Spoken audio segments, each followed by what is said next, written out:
নমস্কার বন্ধুরা, পেট পুজো অফিসিয়ালে তোমাদের সবাইকে স্বাগত। আমার আজকের রেসিপি শীতের সব থেকে সহজ এবং কম উপকরণ দিয়ে তৈরি সরু চাকলি পিঠে। একদম সাদা ধবধবে আর নরম তুলতুলে, খেজুরের গুড় দিয়ে খেতে ভীষণই ভালো লাগে। তাহলে চলো দেখে নিই রেসিপিটা। এখানে আমি 1 কাপ মানে 250 গ্রাম এমনি আতপ চাল নিয়েছি, তোমরা চাইলে গোবিন্দভোগ চালও নিতে পারো। আর নিয়েছি 1/2 কাপ মানে 125 গ্রাম বিউলির ডাল নিয়ে আমি আগের দিন রাতে ভিজিয়ে রেখেছিলাম। এরপরে চাল আর ডালটাকে ভালো করে ধুয়ে নিয়ে আমি মিক্সিতে মিহি করে পেস্ট করে নেব। আর এর সাথে দিয়ে দিচ্ছি আমি তোমার অল্প একটু নারকেল কোড়া। নারকেল কোড়াটা অপশনাল, তোমাদের কাছে না থাকলে দেবে না, কিন্তু দিলে ভালোই লাগে। আর এই সরু চাকলি পিঠে কিন্তু অ্যাকচুয়ালি বিউলির ডাল আর চাল দিয়েই করতে হয়, কিন্তু অনেকে শুধু চাল দিয়েও করে। যদি চাল আর ডাল দুটো মিশিয়ে একসাথে করা হয় তাহলে খেতে বেশি ভালো লাগে। আমার চাল আর ডালটা ভালো করে পেস্ট করা হয়ে গেছে, দেখো কি সুন্দর, একদম সাদা ধবধবে।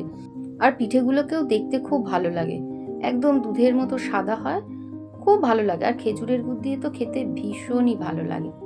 এরপরে মিক্সির বাটিটা ধুয়ে আমি একটু জল দিয়ে দেবো, আরও জল দেবো। যদি রেসিপিটা তোমাদের ভালো লাগে তাহলে প্লিজ আমাকে একটু কমেন্টে জানিও যে কেমন হয়েছে, আর আমার চ্যানেলটিকে সাবস্ক্রাইব করে আমার পাশে থেকো। এরপর এর ভেতরে দিয়ে দিতে হবে 1 চামচ নুন। তোমরা পরিমাণটা বুঝে নুনটা দেবে, আমার যেরকম পরিমাণ সেই অনুযায়ী আমার 1 চামচ নুনই ঠিকঠাক আছে। আর কিচ্ছু লাগবে না, এই চাল ডাল আর নুন, এত সোজা বানানো আর খেতে তো খুব ভালো লাগে। এবার আমি মিনিট 5 ধরে ব্যাটারটাকে খুব ভালোভাবে ফেটিয়ে নেব।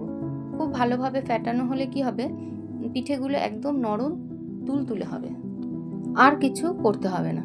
আমার ব্যাটারটা খুব ভালোভাবে ফেটানো হয়ে গেছে।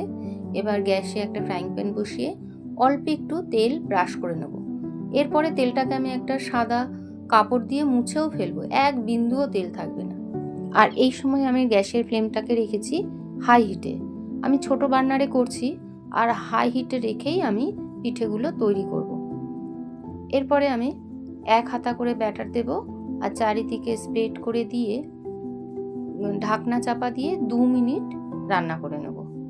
2 মিনিট পর ঢাকনাটা ওপেন করলে দেখতেই পারবে যে পিঠেগুলো আমার কত সুন্দর হয়েছে। জাস্ট একটুখানি উঠিয়ে নিচ্ছে, জাস্ট গরমের জন্য, শুধু শুধু হাত দিয়েই তুলে ফেলতে পারবে। আমি আর একটা পিঠেও তোমাদের তৈরি করে দেখাচ্ছি যে কিচ্ছু লাগবে না, হাত দিয়ে জাস্ট এরকম 2 মিনিট করে রেখে দেবে, আর হাই হিটেই রাখবে, লো ফ্লেমে রাখার কোনো দরকার নেই। আর ছোট বার্নারেই পিঠেগুলোকে তৈরি করবে। এইভাবে আমি প্রত্যেকটা পিঠে তৈরি করে নেব। আর পিঠেগুলো আমার দেখো কি সুন্দর ছিদ্রযুক্ত হয়েছে, আর হাত দিয়েই তোলা যায়, কিচ্ছু লাগে না, আর একদম নরম তুলতুলে। একবার হলেও বাড়িতে একটু বানিয়ে দেখো, কেমন লাগে প্লিজ আমাকে একটু জানিও। ভালো লাগলে একটা লাইক আর শেয়ার করে দিও, আর আমার চ্যানেলটিকে সাবস্ক্রাইব করে আমার পাশে থেকো। সবাই ভালো থেকো, সুস্থ থেকো।